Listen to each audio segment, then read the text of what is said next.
Okay, I've got like 10 minutes to get ready for work, so I'm getting ready while we discuss this. Yesterday we did this wonderfully long. I hate my glasses. We did this really long appointment. Yeah, that's the Facebook comments still going strong. Okay, guys. So, I had this long appointment for my son. Okay, the gremlin. I love my gremlin. Yeah, I know. I gotta jump to put my pants on. Laugh, laugh. Okay, so the gremlin had his 900 doctor's appointments yesterday. Okay, so the interpreter though. Our first one, oh my lord, I swear, she spent half of her time on her phone. And while I get that not all interpreters are required to, interpret, it's also, I guess my issue is very simple.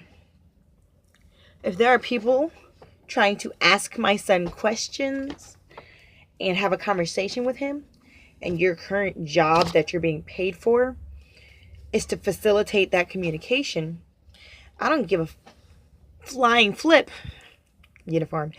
I don't give a flying flip if it is a random person in the waiting room or if it's a nurse or someone who works for the hospital.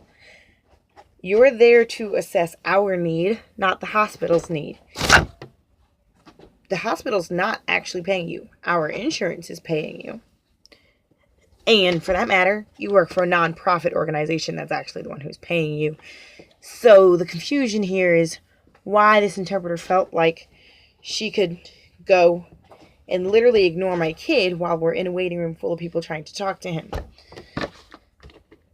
Leaving me to attempt with my intermediate level, which is better than most PODK. Shout out to all my PODKs who are learning their signs and being tortured slowly with having to learn an entirely new language while trying to learn how to parent, while trying to teach your kid that whole new language. Let's also give a shout out to the PODK plus, woo woo, I'm sorry, POD plus K parents out there. Yeah, all of us deaf plussies are having a lot of fun matching behavioral issues with trying to learn a new language too. That one's a super fun one. I know we're enjoying the days of having to explain to other people why the kid won't look the interpreter in the face half the time. So our interpreter basically, anytime, there's my kid, there's my kid, there's my kid. Yeah, her hands are down as soon as he looks away, and I'm going, he's not going to look at you while you're not signing. It's literally impossible for him to want to look at you if you're not speaking his language. Sorry, we're going to turn, guys. I know I shouldn't do that. No, it's not going to let me do that. I hate my phone so much. It's so cheap. Oh, gosh, you can see my awful trailerness behind us. Hey, look at that, though. Turquoise everything, don't you? Hey. Guess my favorite color. Back to the topic on hand. So my issue is very simple. We get there. The girl was very abrasive. She doesn't introduce herself. She doesn't try to get our names. At least ask the person you're interpreting for their name, so you know when they're being referenced in conversation. It's always a smart idea. So the part that sort of pushed me over the edge is when we got to a waiting room where we were stuck for about 40 minutes, and several children tried to interact with my son. And I'm looking at it like, you're here, you're getting paid to be his voice and to be his ears, and you're on the phone with your kid's doctor. And I get it. I like to catch moments to, call and make doctor's appointments too. But at the same time, I feel like you could have said, hey, I need to call my kid's doctor. Do you mind? Or anything of the sort. And I would have been like, there's like 10 kids in here. I can't interpret for all of them, so no. Maybe during the 3 other appointments we have, because it's a long day, we'll have a waiting room, I'm sure, or a period where we're not in a waiting room full of other kids and people trying to talk to my kid when you're here to help him talk. But no, I got none of that. She literally had her back to my kid while he's in the middle of all this mess.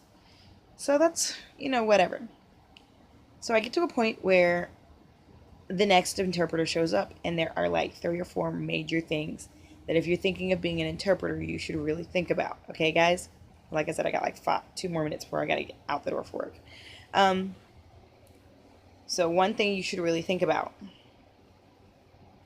would be like I said, the situation where her back is to the client.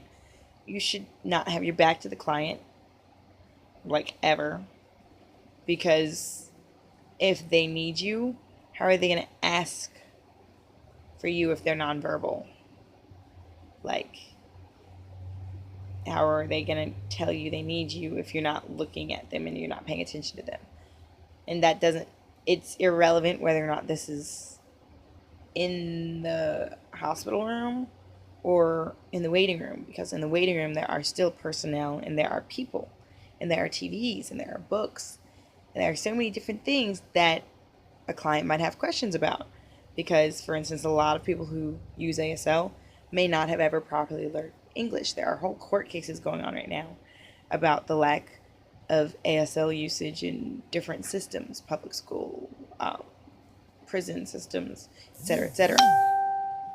Whole argument still on Facebook, guys. We have interpreters who are actually on the page trying to argue that because they're being paid to interpret the doctor's office, they're not required to interpret anything in the waiting room. And I'm going, so where exactly did it get written that a deaf person should only have access to speaking to the doctor? I don't understand why any person would think it's appropriate to come to a doctor's appointment and be someone's voice and ears, but only in the doctor's office. I'm going to ignore the waiting room and the nurse's halls, all of that. I'm just going to pay attention to the doctor. And at that, I do my best to sign fluently.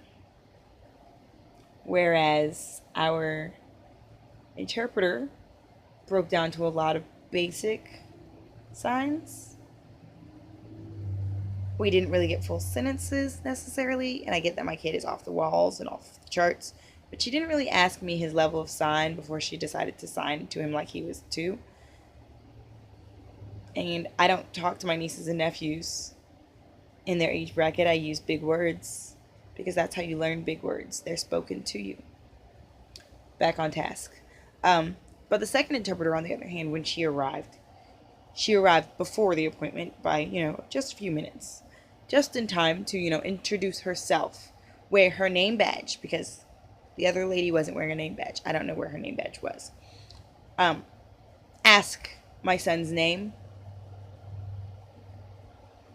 Even signing with him. 2 or 3 other people in the office were like, "Oh, you sign?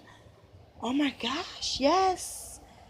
He's deaf, I'm hard of hearing, let's sign together." Whole conversation got started. My kid is actually participating, because you know how kids are, participating in a conversation in public. And I'm trying not to cry now. My son doesn't sign with many people because not that many people know sign. So having an interpreter there, that's his bridge to remind him that there are people who sign and that he can communicate. Because 4 out of our 5 appointments were awful. And the entire time it was lack of communication. He was receding upon himself because there was no input. He was hiding under chairs and climbing on chairs and jumping off of stuff. And climbing on windowsills. But we got to that last appointment. And he was walking up to people and he was saying hi. And he was attempting communication, which doesn't happen if there's not another signer in the room other than me, because, he doesn't care about mama. Mama don't matter. So I want interpreters to remember that they matter. They matter to the person they're interpreting for. That little 2 minutes in the wait room can literally change the whole doctor's appointment, which is exactly what it did. While he was still a little off the walls for that doctor's appointment because it was the longest one of the day, he was way more focused, way more on task. He was trying to participate. He was signing with her and signing with me. Car, airplane, airplane. Look, I built an airplane. Whole sentences. He doesn't always use whole sentences because Most people don't sign, let alone sign whole sentences with him. So for me, shout out to Bridges, because interpreters like that can literally make him a different child. Completely different child. That's my little shtick on interpreters for the day, guys. So hi, my name is still Ty, and this is still my channel. And I hope you all have a better night than me, who's going to work after I've already been to work once today.